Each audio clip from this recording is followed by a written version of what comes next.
Hello my friends and welcome back. Today I would like to open this video with something that someone said about, I don't know, 80 years ago or so. And this person said something like this, uh, that the politicians are so lucky that the electorate is so stupid, or something like that.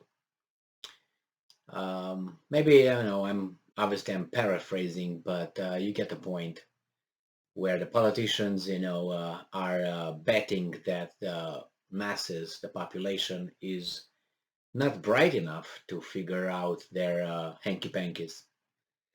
Well, this is an example of that kind of statement. And this is an article coming from CBS News, and it's by Eleanor Watson. I don't know why this name sounds so familiar. From April 29th, I kept this article because I tried to see if they will update it or something. And this is the title. Russians are several days behind their goal in Ukraine, Pentagon assesses. Well, in order to assess that an army, a group, is behind schedule, you should have to have at least 2 points. One, you know that group's goals and timeline. So in this case, Pentagon must know what the Kremlin's and their military's goals are. Like they said, okay, in 3 days and a half, we're going to be to Mariupol. In 5 days and 3/4, we're going to go to Kiev. And 5 days and 3/4, we're going to be to the border with Poland. So you must know that in order to be able to assess that the army or the operation is behind schedule. And the second one is you have to be able to assess the whole situation. So you have to be able to observe it and say, okay, this is what we observe. And according to their goals that we are aware of, they are behind. They are not failing, as you see this title. The Russians are not failing in reaching their goals, but according to the Pentagon, they are just behind. If you, and I'm pretty sure you are, paying attention to the news in the corporate mass media here in the West, what do you find? You find that Russia is losing, so that means they're not advancing. Actually, if you're losing, you're supposed to invade. If you're losing, that means you're either stopped or you're pushed back, or the Russians are committing this kind of crimes, that kind of crimes, and they're losing big, and we are winning. So let's see what this article says about the Russian military's operations gains or lack of. The Pentagon assesses that Russian forces are several days. As you can tell, English is not my first language. So what is several? What does several means? A few, some. So it's not a big number of days, but it's a small number of days, several, a few, some. That's the translation I found on the dictionary, and that's the translation I know. So it's a few days behind. That means they are in the process of achieving the goals, but they are a few days behind.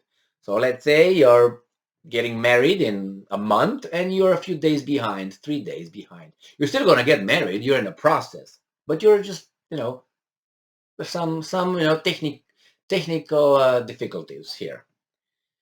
Where they wanted to be at this point, so the Russian forces are several days behind where they wanted to be at this point in eastern Ukraine, according to a senior defense official.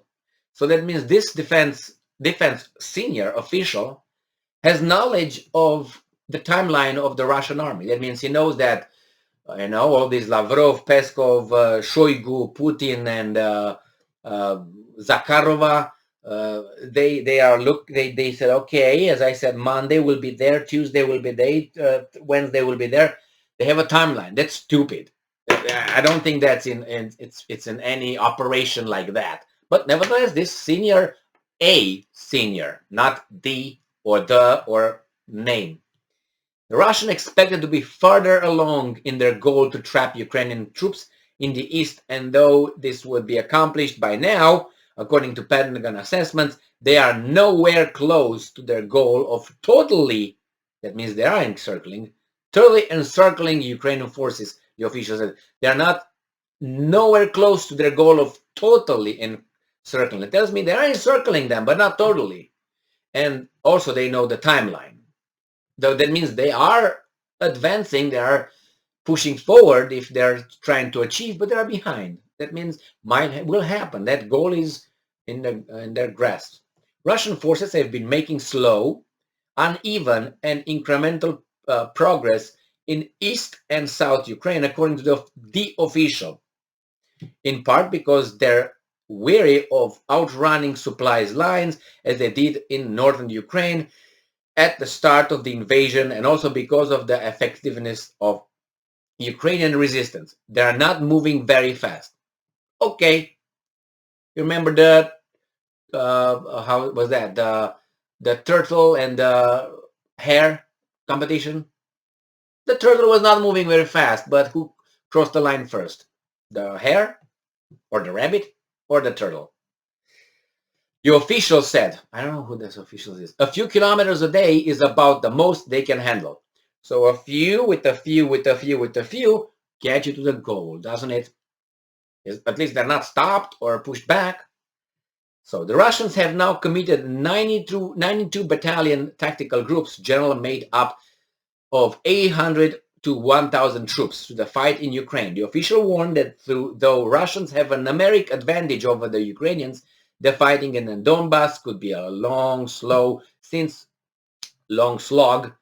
both sides know the terrain and both sides are utilizing long-range artillery in the fight.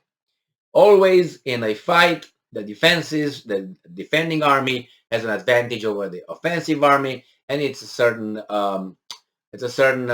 number between the troops that you have to have, like 3-1 or something for the invader in order to be successful. That's like a general rule. So if, let's say, I'm in the defensive and I'm 1,000 people, you have to have about 3,000 people when you attack me to have a chance in success. If we have the same, everything else being, let's say, a constant. I'm talking about military infrastructure and equipment and so on. So yeah, how much? I mean, let's go further here. About a dozen Russian battalion tactical groups have been in and around Mariupol, but some of them have started this week to move north towards the Zaporozhye Oblast. The Russians continue to strike Mariupol from the air, which indicates they don't control the city yet. Well, from what I have already, they control the city. They surrounded the Mariupol Azovstal plant, and there are some little guys over there who do not surrender. So they can forever stop the operation over there, and those guys over there in the plant will be starving. That's it. They don't even have to do anything. But they bomb them from time to time, so they keep them busy, I guess. But the city, from what I read and from what I saw, it's already done militarily. So I don't know what these guys are talking about. Well, Russia initially invaded Ukraine on a number of axes and have now focused on a smaller geographic area of the Donbass, where Ukrainian soldiers have been fighting Russian-backed separatists since 2011. Yes. With the shift to the east, the US and NATO allies, who are those, have started giving Ukraine heavier weapons like artillery in advance of an expected prolonged battle. So far, more than 60% of the 90 US-provided howitzers have made it into Ukraine hands, according to the Pentagon. How many were destroyed? We don't know. Okay. All right. The artillery pieces and other equipment announced in the recent assistance package are geared to what the Ukrainians have requested in anticipation of an intense battle in the east. All right, so this article is very general and gives us this. The Russians are advancing. The Russians are achieving goals slower, methodically, but they're doing it. And the Ukrainians are opposing the Ukrainians with the help of everybody who's outside the Western countries, like 20 something, and they give support militarily and other kind of aid. That's it. All right. So did I get the impression that the Russians are losing? No.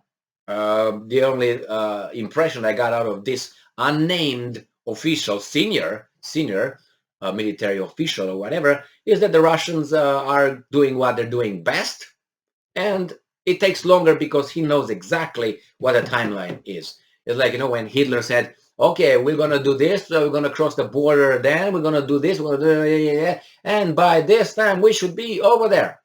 Well, maybe you make like generalization, but because there are so many variables that are involved and will be involved and foreseen and unforeseen, you can't really plan. So this guy, how does he know the exact plans to say, yeah, they're behind? Maybe he's just saying, well, it's less advancement than I expected. That could be one, but nevertheless, this is the point. This is imagine this guy is the senior advisor. This guy is your advisor. You're in a war, and he's your guy. And he's with his attitude and his power of assessing things and his power of his skill of analysis skills. He's leading you and he's telling you, hey, Tommy, John, Michael, and Emil, you go over there and do this because I think that's the good way to go. What would you do? I would have many questions before I would do that. I would like, this guy? Really? Did you hear this guy talking? Did you read the article? This guy tells me to go over there, and he tells me that it's all clear. You should go over there because there's no Russians over there. I believe nothing coming from this guy. So take it that way. Don't take it as let's say I root for this or I'm with this team. No.